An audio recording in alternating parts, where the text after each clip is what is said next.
Bismillahirrahmanirrahim. Assalamualaikum warahmatullahi wabarakatuh. Hari ini kita akan lanjutkan pembelajaran kita yang sempat tertunda lama ya. Terakhir adalah kita membahas tentang persamaan reaksi. Bagaimana kita membacanya, bagaimana kita menyetarakan persamaan reaksi. Nah, sekarang kita masuk ke bagian awal dari stoikiometri ya, itu adalah hukum dasar kimia. Sebenarnya ini terkait juga sih antara kemarin ya kita sudah bahas tentang persamaan reaksi ya. Sekarang kita bahas tentang hukum dasar kimia, itu sama sebenarnya, terus berlanjut materinya. Nah, di hukum dasar kimia ini kita akan mengenal beberapa hukum ya, nanti akan kita bahas. Yang pertama adalah hukum kekekalan massa, lalu hukum perbandingan tetap, lalu ada juga hukum kelipatan berganda atau Dalton. Ini juga ada hukum Gay-Lussac dan hipotesis Avogadro. Namun karena hukum kelipatan berganda itu follow up-nya ke depan saya lihat di soal UN pun biasanya nggak masuk, di SBMPTN apalagi. Jadi kita bahas yang 4 aja ya, hukum kekekalan massa, hukum perbandingan tetap, hukum Gay-Lussac, dan hipotesis Avogadro. Oke, kita mulai ya. Nanti saya akan jelaskan bagaimana bunyi hukumnya ya, bagaimana penerapannya dalam perhitungan kimia, lalu nanti akan saya berikan contoh soal. Oke, yang pertama adalah hukum kekekalan massa atau biasa juga disebut dengan hukum Lavoisier. Ya, ini meskipun tulisannya Lavoisier, bacanya adalah Lavoisier. Kenapa namanya hukum Lavoisier? Karena yang menyebutkan atau yang menggagas hukum ini adalah Lavoisier ya, Antoine Lavoisier. Bunyinya simpel sebetulnya. Massa zat sebelum dan sesudah reaksi adalah sama.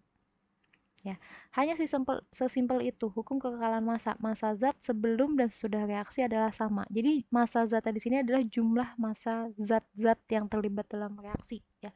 Kalau dalam persamaan reaksi ya, kita contohkan misalnya reaksi pembentukan H2O nih ya. Di sini H2 ditambah O2 menjadi 2H2O. Di sini 2H2 ya. Berarti massa yang ada di yang di kiri ini massa reaktan sama massa yang ada di kanan ini massa produk, ini sama ya. Massa zat-zat sebelum dan sesudah reaksi adalah sama. Berarti di sini massa reaktan akan sama dengan massa produk. Apapun reaktan dan produknya. Jadi jumlah dari massa reaktan itu akan sama dengan jumlah dari massa produk. Ini adalah hukum kekekalan massa. Nah, kemarin ketika kita pelajari tentang persamaan reaksi, ya bagaimana kita menyetarakan persamaan reaksi, itu adalah aplikasi dari hukum kekekalan massa sebetulnya. Makanya atom-atom yang ada di kiri itu akan sama dengan jumlah atom yang ada di kanan. Kenapa? Karena terkait dengan massa. Ya, jadi massa reaktan ya, massa yang ada di sebelah kiri nih, di sebelah kiri tanda panah ya, pasti nih sebelah kiri tanda panah itu akan sama dengan massa zat-zat yang ada di sebelah kanan tanda panah. Oke, ini contoh soal ya. Kita langsung masuk contoh soal. 21 gram besi bereaksi dengan sejumlah belerang menghasilkan 33 gram besi 2 belerang menurut persamaan reaksi berikut. Fe ditambah S menjadi FeS. Nah, tentukan massa belerang yang bereaksi. Oke, kita langsung ke contoh soal nih ternyata.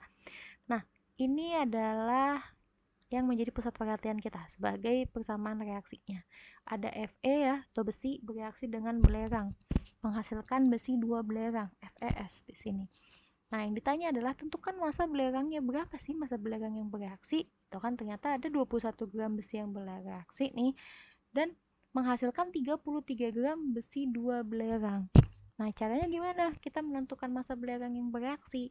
Kita pakai hukum kekekalan massa, di mana bunyinya kan tadi adalah massa zat sebelum dan sesudah reaksi adalah sama. Berarti di sini kita bisa simpulkan massa reaktan ya akan sama dengan massa produk. Oke, itu yang pertama. Yang kedua, kita masuk ke dalam persamaan reaksi ini. Yang dalam persamaan reaksi ini, yang bereaksi adalah Fe dan S, ya, atau besi dan belerang. Produknya adalah FeS. Maka di sini massa reaktannya adalah massa Fe ditambah massa S ya sama dengan massa FeS. Oke, kita sudah mulai masuk ke dalam persamaan reaksi ya. Kita tahu massa Fe ada, massa besi 2 belerang atau FeS ada, yang ditanya adalah sejumlah belerang. Berarti kita langsung masukkan saja. Di sini massa Fe-nya ada 21 gram ya. Ditambah massa S karena ditanyakan kita tulis aja ya, massa S ini sama dengan massa FeS 33 gram. Oke, sorry. 33 gram. Nah, berarti untuk kita mengetahui nilai massa S ini langsung aja ya kita pindahkan ruas nih.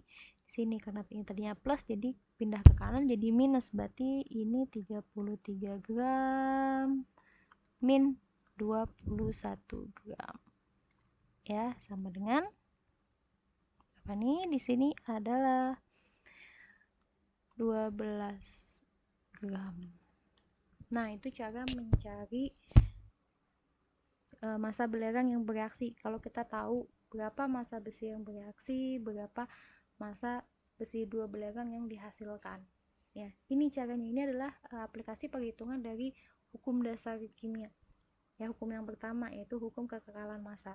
Nanti akan saya berikan lebih banyak lagi contoh soal, nanti kalian silahkan explore ya, tapi caranya kira-kira seperti ini. Jadi jumlah massa dari reaktan akan sama dengan jumlah massa produk, atau di sini saya berikan tanda sigma ya, jumlah, karena reaktan dan produknya tidak hanya satu mungkin di persamaan reaksi yang lain ya, karena di sini reaktannya ada 2, produknya ada 1, berarti kita tulisnya seperti ini. Tapi nanti kalau misalnya reaktannya 2, produknya 2, atau reaktannya 3, produknya 2, nanti tinggal menyesuaikan aja. Pokoknya jumlah massa reaktan sama dengan jumlah massa produk. Nah, itu adalah titik berat dari hukum kekekalan massa. Oke, kita sampai di sini dulu bahasnya ya. Nanti akan saya bagi videonya adalah pada hukum dasar ya.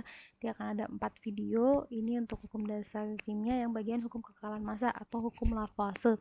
Silakan kalian ulang lagi penjelasannya, jika masih ada yang belum jelas silakan boleh tanya ke saya di Classroom boleh, atau japri saya langsung juga boleh. Kalau gitu saya tutup. Assalamualaikum warahmatullahi wabarakatuh.